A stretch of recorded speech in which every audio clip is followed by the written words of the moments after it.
एकारांत, हरि और मुनि शब्द हमने पढ़ा। अब हम पढ़ेंगे उकारांत शब्द। उकारांत यानी जिनके अंत में ऊ आता है वो होते हैं उकारांत। पुल्लिंग जिससे पुरुष जाति का बोध होता है वो है पुल्लिंग शब्द। और शब्द यानी जिसका कोई अर्थ हो, अर्थात उकारांत पुल्लिंग शब्द यानी जिनके अर्थ में ऊ आता हो, जिससे पुरुष जाति का बोध होता हो और जिसका कोई अर्थ हो, वो है उकारांत पुल्लिंग शब्द। यहाँ हम उकारांत पुल्लिंग साधु शब्द के बारे में पढ़ेंगे। विभक्ति 8 होती है। संज्ञा शब्दों में सभी में 8 विभक्तियां होती है। प्रथमा, द्वितीया, तृतीया, चतुर्थी, पंचमी, षष्ठी, सप्तमी, संबोधन और एकवचन, द्विवचन और बहुवचन। अब प्रथमा विभक्ति साधु शब्द लिखने के लिए साधु के बाद सिर्फ विसर्ग ही आया है, तो इस प्रकार से बना साधु। फिर द्विवचन में ऊ की मात्रा बड़े ऊ की हो गई, तो इसका रूप बना साधु। फिर बहुवचन में साधुव है। आपको मैंने पीछे बताया था ई के स्थान पर ये आदेश होता है, यहाँ पर ऊ है तो ऊ के स्थान पर वह आदेश होगा, यानी यण संधि के नियम के अनुसार यहाँ बन जाएगा साधुव है। तो प्रथमा विभक्ति के अंदर साधु, साधु और साधुव है प्रथमा। फिर है द्वितीय विभक्ति में साधु में मैं जोड़ा गया तो साधुम।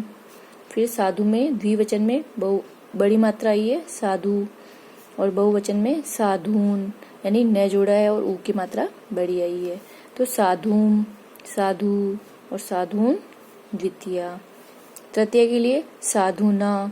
यहाँ पर मैंने अभी पीछे नियम बताया था कि जहाँ पर री आए या रे आए या पे आए तो वहाँ पर स्न उसके बाद न आता है तो उसके स्थान पर अण आ जाता है, और यहाँ पर ऐसा नियम नहीं है, इसलिए यहाँ पर ये नहीं रहा है, तो यहाँ पर साधुना। फिर तृतीया विभक्ति में द्विवचन में सिर्फ व्याम जोड़ना है साधु में, तो साधु व्याम, और बहुवचन में साधु भी। इस प्रकार से ये तृतीया विभक्ति यानी साधुना, साधु व्याम, साधु भी तृतीया। अब है चतुर्थी विभक्ति में बनता है साध्वे। एक की मात्रा आ जाएगी साध्वे, ऊ की मात्रा के स्थान पर ए आदेश रहता है। साधु व्याम यानी व्याम जुड़ गया और साधु व्यय जुड़ा, तो साध्वे, साधु व्याम, साधुव्य चतुर्थी। फिर है साधो, इसमें व्याम जुड़ा साधु व्याम और साधुव्य पंचमी यानी साधो, साधु व्याम, साधुव्य पंचमी। फिर है साधो, साधवो, साधुनाम षष्ठी। साधो, साधवो, साधुषु सप्तमी।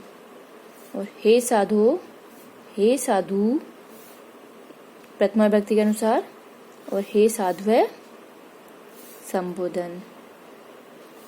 अब इसको किस प्रकार से प्रयोग में लेते हैं देखेंगे।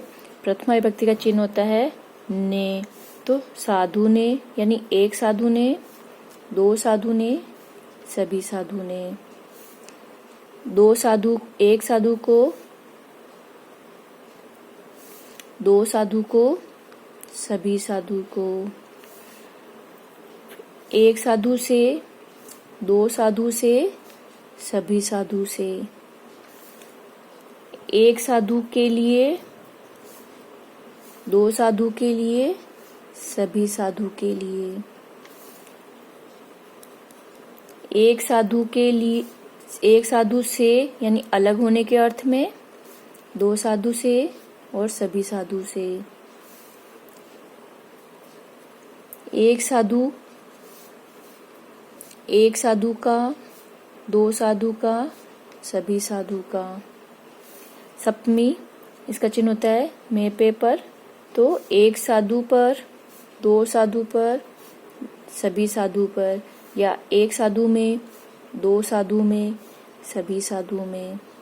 और संबोधन होता है हे अरे, यानी उच्चारण बोलने के लिए, संबोधित करने के लिए एक साधु को संबोधित करना, दो साधु को बुलाना या संबोधित करना, और सभी साधु को संबोधित करना। तो इस प्रकार से ये साधु शब्द लिखे जाते हैं। इसके समान ही भानु, गुरु, रिपु, शत्रु, शंभु, विष्णु, यानी इसी प्रकार से जैसे ऊ शब्द है, ये उकारांत, ये सारे उकारांत शब्द है और ये सारे पुरुष जाति का बोध करा रहे हैं, इसलिए पुरुष यानी पुल्लिंग शब्द है। तो इस प्रकार के सारे जितने भी उकारांत पुल्लिंग शब्द है सभी साधु के समान ही चलेंगे। नियम वही है, यदि किसी भी शब्द के बाद में र आता है, ऋषि आता है, रे आता है या पे आता है, तो उसके बाद न आए तो उस नए के स्थान पर अण कर दिया जाता है। यहाँ पर ऐसा नियम नहीं था तो यहाँ पर न ही रखा अपन ने, तो साधु न ही लिखा है, यहाँ पे साधु नाम ही किया है। अब इसी के समान उकारांत पुल्लिंग गुरु शब्द पढ़ेंगे। गुरु शब्द किस प्रकार से लिखे जाते हैं तो देखेंगे जरा। वही विभक्तियां, 8 विभक्तियां होती है, प्रथमा, द्वितीया, तृतीया, चतुर्थी, पंचमी, षष्ठी, सप्तमी और संबोधन। और इसी प्रकार से एक वचन, द्विवचन और बहुवचन, यानी ऊपर हमने पढ़ा था साधु के अनुसार, इसी के अनुसार इसमें भी अपने को पीछे जो साधु में जोड़ा है प्रत्यय वही हम इसको जोड़ते जाएंगे और लिखते चलेंगे। तो इसमें जैसे गुरु में विसर्ग, ऐसे साधु में सिर्फ विसर्ग था इसलिए इसमें गुरु में विसर्ग लगाया तो गुरु। द्विवचन में गुरु, रू की मात्रा बड़े ऊ की हो गई तो यहाँ पर भी रू की मात्रा, ऊ की मात्रा बड़े ऊ की हो गई तो गुरु। और साध्व ऐसे ही गुर्व है तो गुरु, गुर्व है प्रथमा। फिर द्वितीय विभक्ति में यहाँ पे साधुम, ऐसे ही गुरुम, गुरु और गुरुन, जैसे साधुन ऐसे गुरुन, तो गुरुम, गुरुन द्वितीया। तृतीया के लिए गुरुणा। अब आपने देखा होगा ऊपर मैंने न लिखा है, यहाँ पे अण में बार बार बता रही हूँ कि जहाँ पर ऋषि आए, रे आए या पे आए वहां पर ये अण आता है, न के स्थान पर अण आता है, तो इसलिए यहाँ पे रे होने पर अण आया। तो गुरुणा, ऐसे ही गुरुभ्याम, साधुभ्याम तो गुरुभ्याम और साधु भी गुरु भी, तो गुरुणा, गुरुभ्याम, गुरु भी तृतीया। फिर चतुर्थी विभक्ति के लिए साध्वे, वैसे गुरुवे, द्विवचन में साधुभ्याम, ऐसे गुरुभ्याम और बहुवचन में गुरुभ्य, तो गुरुवे, गुरुभ्याम, गुरुभ्य चतुर्थी।